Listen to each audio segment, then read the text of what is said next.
რასაც ყოველთვის ვამბობდი, რომ მას ფარველობდნენ და რატომაც მე ამდენი ხანი ვიყავი ჩუმად, რომ მას რა ძალა ჰქონდა. თუნდაც იმ დაწყებულ ნოდარ მელაძის შოუს შემდეგ ანუ რომ დააწინაურეს. ეგ იყო პირდაპირ იმის პასუხი, რომ ჩვენ არ გვაინტერესებს თქვენი აზრი.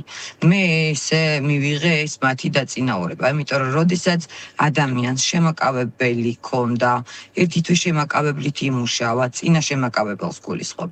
როდესაც მან 200,000 მომპარა, რომელ ოჯახში ხდება, რომ მეუღლემ ფული მოპაროს ოჯახს, ანუ ცოლს და შვილებს და ეს იყოს ნორმალური. ეს არის დამნაშავე, ჩვეულებრივი, იმიტომ რომ 200,000 არის დიდი ოდენობა და ეს არის დანაშაული. ეგ არ არის რაღაცა ისეთი ქურდობა, რომ იყოს ბანალური. ამის შესახებ იცოდა შინაგან საქმეთა სამინისტრომ, ყველაფერი იცოდა, თუმცა ისევ და ისევ ყავდა ამ ისეთ თანამდებობაზე, რომელიც მათთვის შეუცვლელია. დეტექტივების სამმართველო ეგ არის ყველაზე, როგორი იცით, ყველაზე ბინძური და საჭირო სამმართველოა, სადაც ყველა ვერ უმკლავდება. ანუ ამათ ეს ადამიანი იმიტომ ყავთ ესე მფარველობის ქვეშ, რომ ალბათ შეუცვლელი კადრია? ამათთვის იმიტომ, რომ ბევრი რამის მოწმეა და იმიტომაც ფარველობენ. ეთყობა ეს არის რეალობა, იმიტომ რომ არ არსებობს დამნაშავე, რომელიც ფურდია, რომელიც მოძალადეა, რომელსაც მას არასრულწლოვნები პროკურატურასთან მდგავარ ახლა აძლევენ ჩვენებას, რომ მამა როგორ ცემდა დედას, როგორ ანგრევდა სახლს, როგორ მიქონდა ჯიდა დედას ყველაფრით აბსოლუტურად და ეს ბავშვები თვითონ ამას ოდესმე იმედია რომ გავასაჯაროვებ იმიტომ რომ თუმცა მე ამ საზოგადოების არ მესმის ქალი არ შეიძლება როდესაც ბოტოქსი აქვს გაკეთებული და ფილერი აქვს ისცემო მე ესეთი შეკითხვა არ ვიცი ადამიანი რომელიც ორგანიზებულია ბევრ საქმეშია მათ შორის სარალიძის მათ ძალიან ბევრ საქმეშია და ჩვეულებრივი ნაწილია ბოროტ მოქმედების აი ამ მთელი რაც ხდება ჩვენ ქვეყანაში სამართალდამცავების მიმართ, ანუ გადაცდომებს გულისხმობ. და მე იმიტომ ვარ, რა ვიცი, რატომ ვამხილე ადამიანი იმაში, რომ ის დამნაშავეა, მე უბრალოდ წარმოუდგენელი.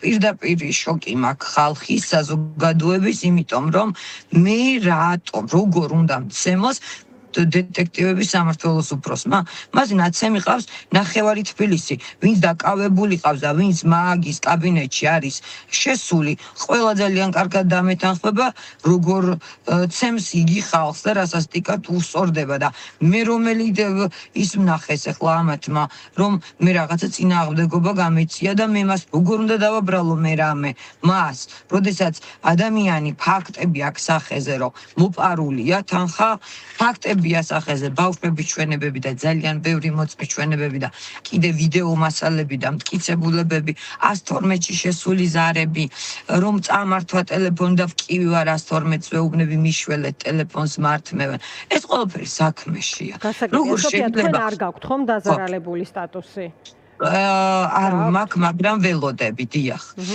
მე შემაკავებელი ორდერის ვადა იყო გასული, ხო თქვენი ყოფილი მეუღლის ზუსტად მაგას ველოდებოდი. ანუ კითხვები გამოიწვია იმან, რომ მაინც მოხდა მისი გაუქმება. ანუ რას ელოდებოდით? აი გავიდა ვადა, ამის შემდეგ თქვენ ამბობთ, რომ საფრთხე გაიზარდა და ასევე რაღაც კომუნიკაციის მცდელობაც იყო, ხო? დარღვევაზეც მიუთითებდით. რის შემდეგაც თქვენ განახორციელეთ ზარი 112-ში და მახსოვს ადვოკატის განმარტებაც თქვენი ყოფილი მეუღლის, რომელიც ამბობდა, რომ მას ჰქონდა ტელეფონი და ეს არ უქნია თქვენს ყოფილ მეუღლეს. აი ორდერის გასვლის შემდეგ შემაკავებლის ვადის თქვენი დაცვის მოლოდინი რა იყო ამ პროცესში? გაგრძელებულიყო, დიახ, თქვენი მოთხოვნის მიხედვით და რეალურად რა სურათი მიიღეთ?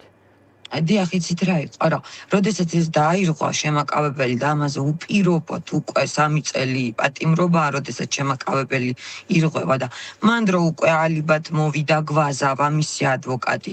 მე უკვე რო გამოძიება შინაგან საქმეთა სამინისტროს პოლიციაში არ დაიწყეს. უკვე ჩემთვის ნათელი იყო, რომ ამ დარღვევაზეც კი, რომელიც პირდაპირ დანაშაული იყო გამოკვეთილი და ამას მთელი რიგი მტკიცებულებები და ვიდეო მასალები არ ჭირდებოდა, რაც მაქვს, მაგრამ სამწუხაროდ რა ვიცი, ჩემს კიდე მაგას საუბრობენ, რომ რატომღაც მე ვინმეს რამეს ვაბრალებ. მამაჩემი, რომელიც იყო ჩამოსული, მან დაადასტურა, რომ დედამთილმა და მამამთილმა მე მცემეს სოსოსთან ერთად. ძალიან დიდი მადლობა იოსებ სიგუას, რომ მამაჩემი ჩამოიყვანა, ეს იყო იდეალური, იმიტომ რომ ეგ თუ იზავდა მაგას. მართა მამაჩემი უთხრა მას, რომ შვილს მოუკლავდა, რომ მამაჩემი მე დამონტაჟებული ვიდეოა, მან არის ის, რომ მამაჩემი მეუბნება, რომ ეს ნოდარ მელაძის გადაცემა უნდა გააქრო. თორე მე იძულებული ვარ, რომ შენ წინააღმდეგ, ანუ სოსოს, რადგან სოსოს დაიჭერენ და დაცვა ჭირდება, სოსო არ უნდა დაიჭირონ, იმიტომ რომ ეგ შენ ცუდად მოგიტრიალდება. ანუ ეს იყო მამაჩემის ეს ჩვენებები პირდაპირ მინიშნება იმისი, რომ არის ზეწოლის ქვეშ. როდესაც კვლელის წინააღმდეგ მამები არ აძლევენ ჩვენებას, როგორ შეიძლება ეს რეალობა იყოს. თუმცა პლუს ამას სასამართლოზე დამიდასტურა, რომ დედამთილმა და მამამთილმა მცემეს. ეს იყო იდეალური, იმიტომ რომ ჩემი ცრუმოწმე ჩემ საქმეში ძალიან კარგად წამატა. სოფია, თქვენ არ ამბობთ, რომ ელით დაზარალებული სტატუსის მიღებას. არა, ამის ალბათობაც როგორია, როგორ ფიქრობთ და ასევე ნახე კომენტარში, რომ თქვენ ქვეყნის დატოვების შესაძლებლობაზეც ლაპარაკობთ. იცით რა არის, თუ მე გავარკვევ იმას და მექნება ის ინფორმაცია, რომ მე დაზარალებული სტატუსს არ მაძლევენ, ანუ მე ერთადერთს იმას ვითხოვ, მაშინ რომ ბავშვების საზღვარზე გაყვანის საშუალება მომცენ. იმიტომ რომ კაცი, რომელიც დამსდევს, კაცი, რომელიც არსად არ მაყენებს, თუ ცუდი ვარ, თუ ასეთი რაღაცნაირი ვარ, როგორც საზოგადოება აპელირებს, რავი, აი საშინელებებს. ანუ ეგ ყველაფერი ბოტების და ტროლების დამსახურებაა, იმიტომ რომ მე გუშინ მითხრეს, რომ ჩემ წინააღმდეგ როგორც PR-ი შინაგან საქმეთა სამინისტროსი პლუს ამას რა ქვია პრესამსახურის ხელმძღვანელი თუ ერთ-ერთი თანამშრომელი ზუსტად ვერ დავაკონკრეტებთ რა დავკონკრეტებულ ან მაგ შეკითხვაში ზიან 10-12 კაცი და ჩემ სრუმოწმებს ჩემ წინააღმდეგ ამხედრებენ რომ მე მაქვს ალერგია და ეს მტკიცებულება რომელიც დაზიანებებით ვარ რომ ალერგი როგორ არ ვარ ნაცემი, როგორ გიკადრებათ. მე რა სიცრუეზე საუბრობთ, წარმოიდგინეთ საზოგადოებას მიმართავ. როდესაც სიმართლეს ვერ ვამტკიცებ, ადამიანები პირდაპირ საქმეში დევს ქურდობის ფაქტი 200,000, რომ მან ცოლს მოპარა. საქმეში დევს 112 ზარები, როდესაც ცოლი ითხოვს მიშველეთ, მკლავენ და დამხვდა ჩაბნელებულ სახლში.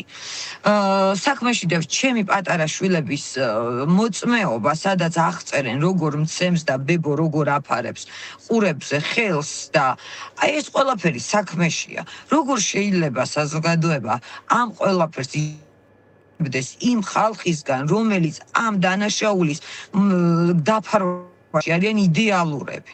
და მე ერთი ადამიანი, რომელიც 13 წელი ვიყავი ჩუმად, იმიტომ რომ ვიცოდი ეს წინააღმდეგობა შემხვდებოდა, მე გამოვყავარ დამნაშავე საზოგადოება. რატო? იმიტომ რომ ხმა ამოვიღე?